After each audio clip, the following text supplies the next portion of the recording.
Aliens मानव इतिहास का वो सबसे बड़ी खोज जो आज तक जारी है, जहां इंसानों ने आज तक ये नहीं पता लगा पाया कि क्या पृथ्वी के बाहर किसी और ग्रह पे जीवन पल रही होगी। जहां आज आप देख सकते कि साइंस कितनी ज्यादा तरक्की कर गई है। हम अलग अलग प्लैनेट्स को सैटेलाइट के जरिए देख सकते हैं, टेलीस्कोप के जरिए देख सकते हैं। कई ग्रहों पे आज भी रिसर्च चल रही है कि वहाँ जीवन होने की जो संभावना है वो काफी असीम संभावना है, जिसकी वजह से वैज्ञानिकों की काफी रुचि बढ़ती जा रही है अलग अलग प्लैनेट्स पे। लेकिन सवाल आज भी वही है कि क्या एलियंस हुआ करते हैं। आज तक हमारे हाथ जितने भी सबूत लगे हैं उसमें नाकामयाबी ही हाथ लगी है, यानी कि किसी भी ग्रह पे आज तक जीवन होने की हमें कोई सबूत नहीं मिली है। पर आज भी हम ये कह नहीं सकते कि एलियंस हुआ ही नहीं करते होंगे, क्योंकि हम लोग जिस गैलेक्सी में रहा करते हैं वो मिल्की वे गैलेक्सी है, जहां आप देख सकते हैं इसी गैलेक्सी की साइज कितनी बड़ी है। उस गैलेक्सी में एक छोटा सा ग्रह है जहां पृथ्वी नाम के जगह पे हम लोग रहा करते हैं, यानी कि इतनी बड़ी गैलेक्सी में एक छोटा सा ग्रह है उस पे हम लोग रहा करते हैं जहां जीवन पल रही है। और ये अंदाजा लगाया जाता है कि इस यूनिवर्स में 2 ट्रिलियन से भी अधिक गैलेक्सी ऐसी ही होगी जो मिल्की वे की तरह होगी, जहाँ पे हम ये कह सकते हैं बहुत सारे गैलेक्सीज ऐसी होगी जहाँ पे पृथ्वी की तरह यहाँ पे किसी ग्रह पे कंडीशन बन रही हो जहाँ पे जीवन पल रही हो। तो आज तक हमें इसका ना तो सबूत मिला, ना ही हमें ये पता चल पाया कि अगर एलियंस हुआ करते होंगे तो क्या वो हमसे ज्यादा बुद्धिमान हुआ करते होंगे, क्या टेक्नोलॉजी में हमसे बहुत ज्यादा आगे होंगे। क्योंकि जब भी हमें मूवी में दिखाया जाता है एलियंस के बारे में तो उसका जो स्पेसशिप हुआ करता है वो काफी एडवांस टेक्नोलॉजी से बना होता है। और इस टाइप के बहुत सारे जो स्पेसशिप हुआ करते हैं, अमेरिका में बहुत बार ये दावा किया गया है कि यूएफओ को देखा गया है, यानी कि ऐसी उड़ने वाली ऑब्जेक्ट जो धरती पे कभी बनाई ही नहीं गई।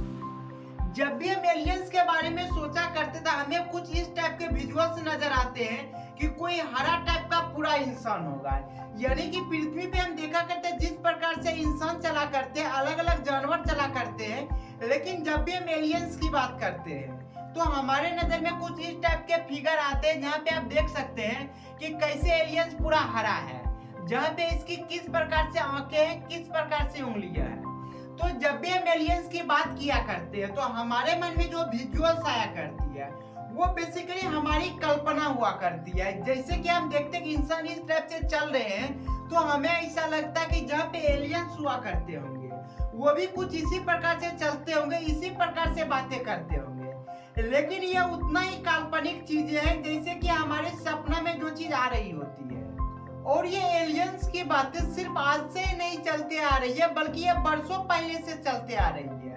जहाँ पे इसकी व्याख्या हम अलग अलग धर्मों में देख सकते हैं कि किस प्रकार से अलग अलग धर्मों में एलियंस को अलग अलग लोकों में दिखाया गया है। जैसे कि स्वर्ग लोक, नर्क लोक, जन्नत, पाताल लोक, ऐसे बहुत से लोक की चर्चा की गई है, जहाँ पे यह बताया गया है कि पृथ्वी के बाहर ऐसी भी बहुत सारे जगह है जहाँ पे जीवन पल रही है। जैसे कि यह माना जाता है कुछ धर्मों में ये जो पृथ्वी नामक ग्रह है यहाँ पे जो इंसानों का जन्म होता है ये सजा पूरी करने के लिए जन्म होता है। जैसे कि अगर स्वर्ग में किसी ने कोई गलती किया तो उसका जन्म इस धरती लोक पे किया जाता है, ताकि उसका सारा जो कष्ट है, जितना भी वो गलती किया, सारा गलती जब उसका सुधर जाएगा तो वो फिर से स्वर्ग लोक में चला जाएगा। और अगर धरती पे भी आके अगर वो पाप करता है, गलत काम करता है, उसे फिर से नर्क लोक में जाना होगा।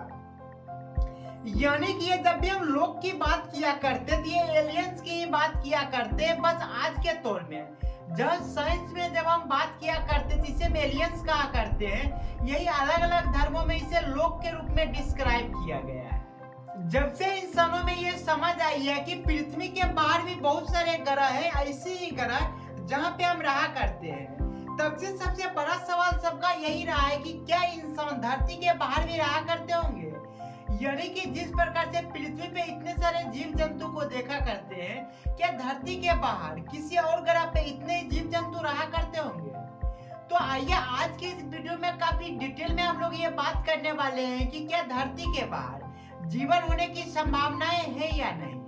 क्योंकि आज तक साइंस ने जितना एक्सपेरिमेंट किया है, जितना रिसर्च किया है, आज तक हमें सिर्फ ये पता चली है कि धरती के बाहर अभी तक जो हमें सबूत मिली है उसमें कोई सा भी जीवन होने की संभावनाएं नहीं मिली है। तो आइए आज के इस वीडियो में काफी डिटेल में एनालाइज करके ये पता लगाते हैं कि क्या पॉसिबिलिटी है धरती के बाहर जीवन होने की।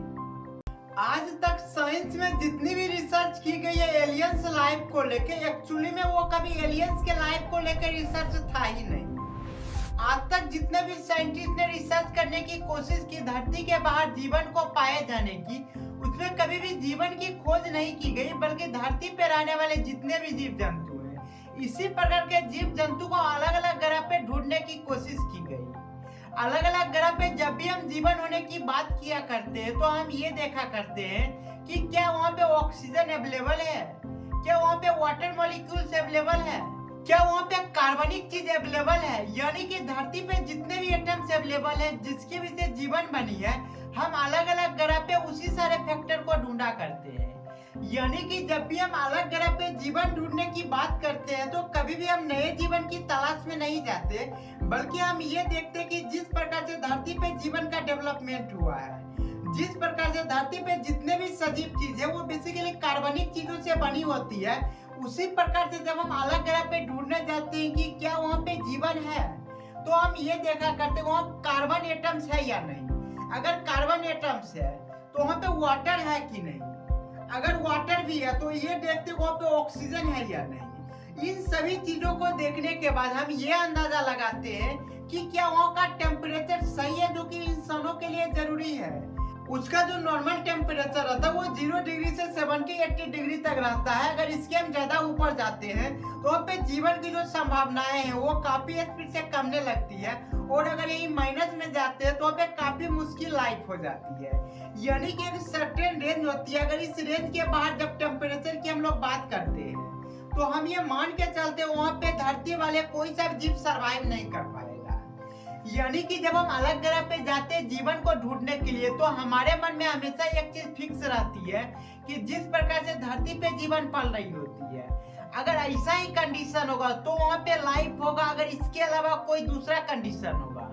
तो वहाँ पे लाइफ नहीं होगा। मान लीजिए आज हम धरती पे इतना ज्यादा रिसर्च किए हैं जहाँ पे ये पता चल पाया कि जितने भी जीव जंतु हैं जो लिविंग थिंग्स हुआ करते हैं बेसिकली वो कार्बनिक एटम से बने होते हैं, जहाँ पे कार्बनिक एटम में अलग अलग एटम्स आके जुड़ते हैं, जिससे हाइड्रोजन, ऑक्सीजन, नाइट्रोजन, सल्फर, ऐसे बहुत सारे एटम्स आके मिलते हैं जिससे एक सजीव बना करती है, यानी कि एक लिविंग थिंग्स। और जब हम अलग ग्रह पे जाते हैं तो हम ये मान के चलते कि लाइफ का जो बुनियादी चीज है वो यही होना चाहिए, जबकि ये बातें सही सिर्फ पृथ्वी के केस में है। इस टाइप की जब भी हम लाइफ की बात करते हैं जो धरती पे बनी हुई हर एक सजीव में ये पाया जाता है, तो हम ये सोचा करते हैं अलग ग्रह पे भी इसी प्रकार से जीवन चल रही होगी। तो इसे हम कुछ इस तरीके से समझ सकते हैं कि मान लीजिए एक समुंदर है और उसके आसपास कोई सा भी जीव जंतु नहीं है, तो उसके अंदर जितने भी रहने वाले मछली हैं उन सभी के मन में सिर्फ एक ही चीज चल रही होगी कि इस समुंदर के बाहर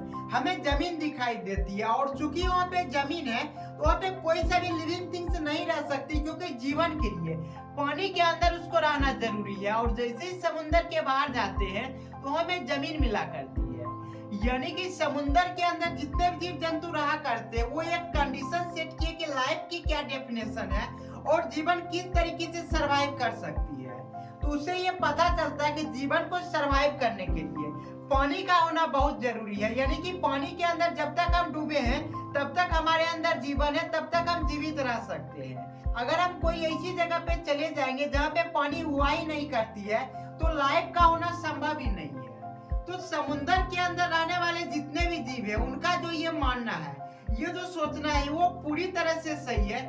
लेकिन ये तब तक ही सही है जब तक कि हम समुद्र के अंदर रहने वाले जीवों की बात किया करते हैं।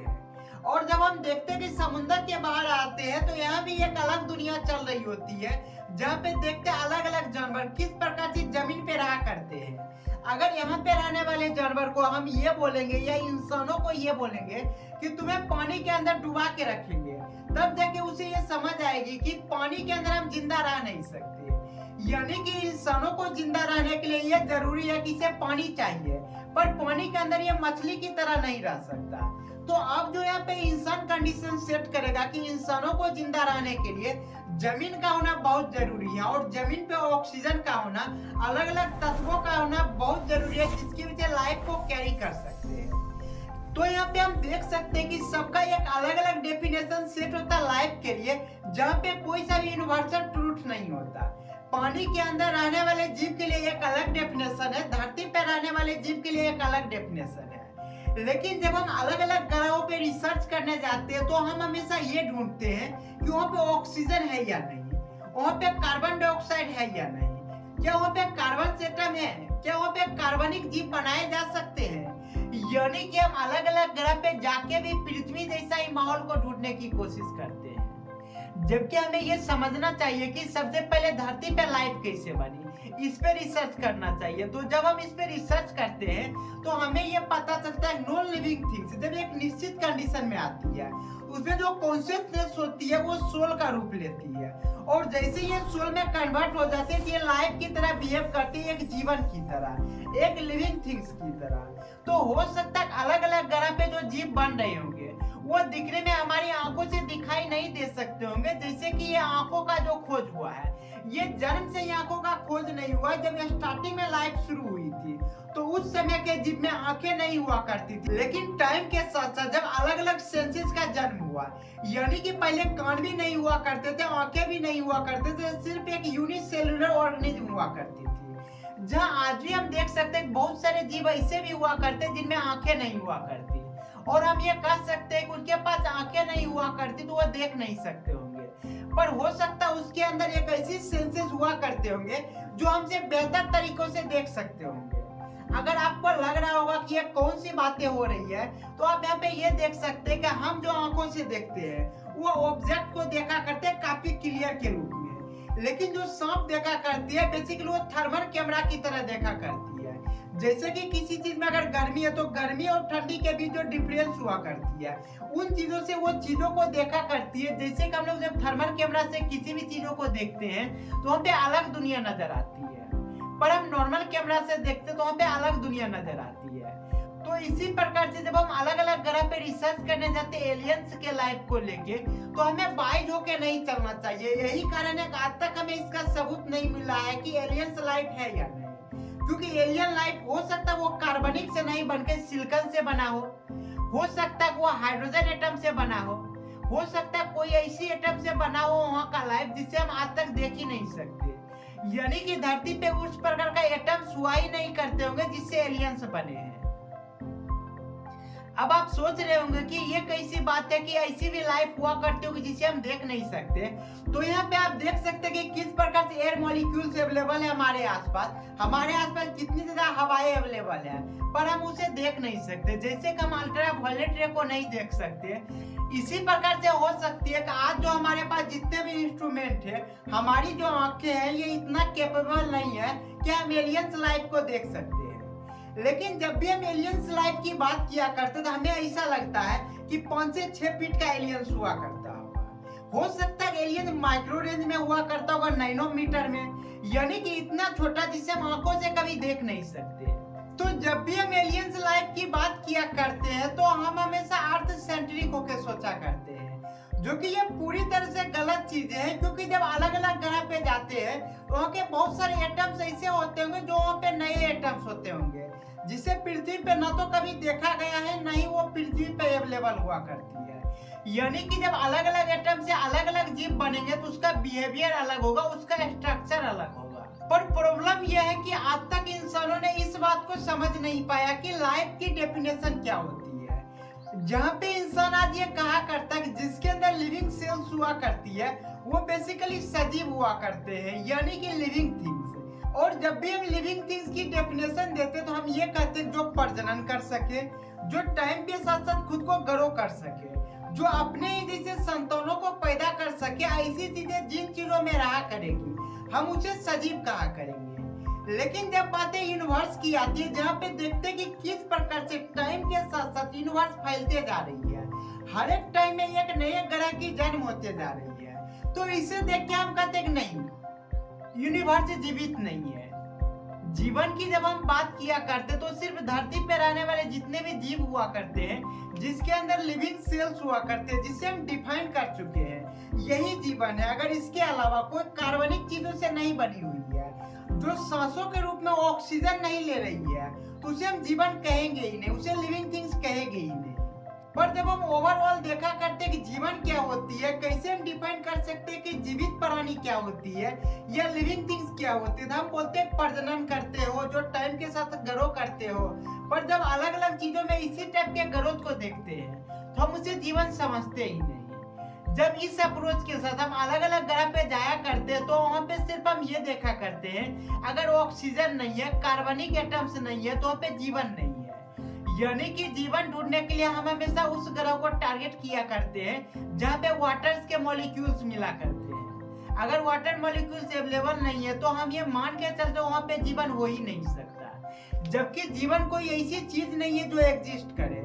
जीवन जो होती है वो एनर्जी से बनी होती है। और आज देखते हैं कि किस प्रकार से एनर्जी से मैटर बनी, मैटर से इंसान बने। जब भी हम अलग अलग ग्रह पे ढूंढने की कोशिश करते हैं वहाँ पे जीवन है या नहीं, जीवन ढूंढने का सेंस की पृथ्वी की तरह वहाँ पे सजीव है या नहीं, तो हो सकता है वहाँ पे ये ट्रांजिशन पीरियड पहले से ही गुजर चुकी हो। जैसे कि हम लोग देखें कि किस प्रकार से बिग बैंग के टाइम पे एनर्जी जो है मैटर में कन्वर्ट हुई और टाइम के साथ साथ पूरा यूनिवर्स बना। और यूनिवर्स के अंदर पृथ्वी नाम का एक ग्रह ऐसा भी हुआ जहाँ पे एक ऐसी कंडीशन बनी जहाँ पे हमारे जैसे लोग जीवित रह रहे हैं, यानी कि जीवन जी रहे हैं। तो अलग अलग ग्रह पे ये जो एनर्जी का ट्रांसफॉर्मेशन है वो पहले से ही हो चुकी होगी। यानी कि हम जिस भी ग्रह पे जाते हैं वहाँ पे ये सारी घटना ऑलरेडी हो चुकी होगी और इस घटना के आगे का क्रम वहाँ पे चल रही होगी, पर हम ढूंढ रहे हैं इसी क्रम को।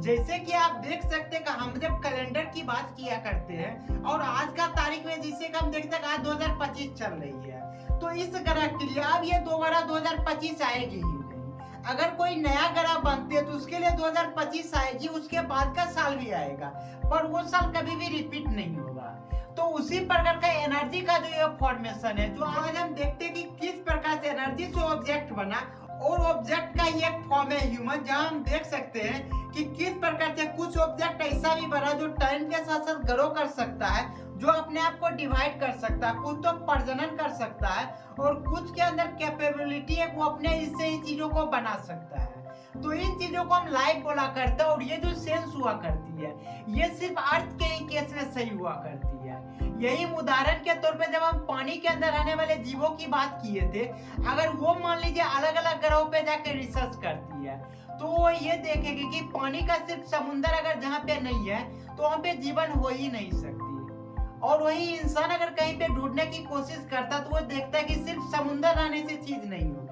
समुंदर रहने से हो सकता है वहाँ पे जीव होगी, पर अगर उन जीव को हम देख नहीं सकते तो हम ये कह सकते थे वहाँ पे पानी तो मिली, पर पानी के अंदर जीव मिलने का अभी तक हमें संभावनाएं नहीं मिली है। पर यह भी हो सकता है वहाँ पे जो जीव बनी होगी उस पानी के अंदर रहने वाली वो मीथेन गैस को सांस के रूप में ले रहे होंगे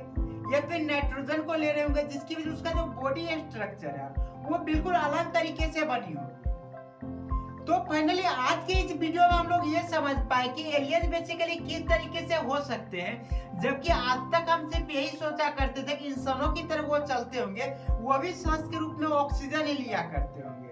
पर ऐसा चीज नहीं हो सकती, क्योंकि जब अलग अलग चीजों से अलग अलग चीजें बनती है उसका सारा बिहेवियर पूरी तरीके से चेंज हो जाया करती है। और आज तक जो हमारा पर्सपेक्टिव रहा है एलियंस को लेके, एलियंस को सोचने को लेके, वो पूरी तरह से सिर्फ एक काल्पनिक है। जैसे कि हम अपने मन में एक कल्पना करते हैं कि यहाँ पे इस प्रकार से जीव जी रहे हैं तो वहाँ भी कुछ इसी प्रकार के हो रहे होंगे, पर एग्जैक्टली सेम हम लोग इसलिए नहीं करते कि जब एग्जैक्टली हम सेम बात करेंगे तो हमें उसका प्रूफ देना पड़ेगा। इसलिए हम क्या करते हैं कि ह्यूमन को थोड़ा ट्रांसफॉर्म कर देते हैं, जहाँ पे बॉडी इसी प्रकार से रखते हैं, आंखें को अलग तरीके से रिप्रेजेंट कर देते हैं, बॉडी को पूरा हरा कर देते हैं या अलग अलग कलर में कर देते हैं, बिल्कुल पृथ्वी के अपोजिट टाइप का कुछ भी बना देते हैं, तो हम क्लेम करने लगते हैं कि इसी प्रकार का एलियंस हुआ करता होगा। जबकि ये पूरी तरीके से बात सही नहीं है, क्योंकि जिस चीज को हम देखे नहीं है उस चीजों के बारे में अगर जब हम सोचते हैं तो वो सिर्फ हमारे कल्पना होती है, वो चीजें नहीं होती। और इसकी भी पॉसिबिलिटी है वहां पे एलियंस हुआ ही नहीं करती होगी। पर इसकी पॉसिबिलिटी नहीं के बराबर इसलिए है कि जितने भी चीज बनी है सारा का सारा एनर्जी से बनी है, और जब चीज एनर्जी से बनती है तो एनर्जी हमेशा ट्रांसफॉर्म करती है एक फॉर्म से दूसरे फॉर्म में, क्योंकि एनर्जी को कभी भी खत्म किया नहीं जा सकता। इसका सिर्फ फॉर्म बदला जा सकता है, इसका रूप बदला जा सकता है। यानी कि अलग अलग ग्रह पे भी जीवन पाल रहे होंगे जो हम देख नहीं सकते, जिसके बारे में अभी हम सोच भी नहीं सकते। लेकिन जिस दिन हम इतने ग्रो कर जाएंगे, हमारे सेंसेस इतने विकसित हो जाएंगे कि हम आसानी से उन चीजों को भी देख सकते हैं, उन चीजों को भी समझ सकते हैं जिससे आज तक हम नहीं समझ रहे थे। जैसे कि स्टार्टिंग के टाइम में धरती पे कोई ये सोच भी नहीं सकता था कि इस टाइप का जमीन और भी जगह हुआ करते होंगे, पर आज हम देख सकते हैं कि हम कितनी ज्यादा तरक्की कर गए हैं, कितने ज्यादा डेवलपमेंट कर गए हैं कि हम चांद पे भी जाके देख लिए और मंगल ग्रह पे भी जाने का हम आशियाना बना रहे हैं। यानी कि मंगल ग्रह पे भी जाके हम सोच रहे हैं कि किस प्रकार से इंसानी सभ्यता को बसाया जाए। तो हो सकता है टाइम के साथ साथ हम अलग अलग ग्रह पे भी जाके रहने लगेंगे, पर प्रॉब्लम ये रहेगा कि हम अलग अलग ग्रह पे चले जाएंगे पर फिर भी हम खुद को एलियंस नहीं कर पाएंगे, क्योंकि होगा ये कि पृथ्वी जैसा ही बहुत सारा अगर कॉपी बना देंगे और वहां पे यही सारे इंसान को भेज देंगे तो फिर वो एलियंस कैसे कहलाएंगे। तो एलियंस की खोज हम तभी कर सकते हैं जब अपनी कल्पनाओं से बाहर निकलेंगे, जब हम रियलिटी की तलाश में निकलेंगे।